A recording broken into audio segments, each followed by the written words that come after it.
আসসালামু আলাইকুম বন্ধুরা, আজকে তোমাদের জন্য নিয়ে এলাম তালের বড়া। প্রথমে তালটাকে মুছে নিলাম, তারপরে ময়দা দিলাম, তারপরে সুজি দিলাম, দেওয়ার পরে চিনি দিলাম,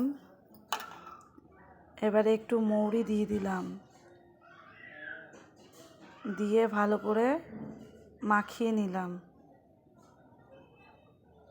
মাখানোটা সুন্দর হয় যেন, পাতলা হয়ে গেলে আবার অসুবিধা হয়ে যাবে।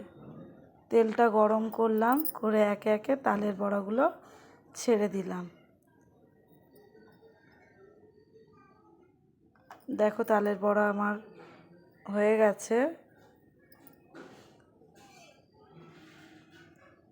তোমরাও বাড়িতে বানিয়ে দেখো, বেশ টেস্টি লাগবে।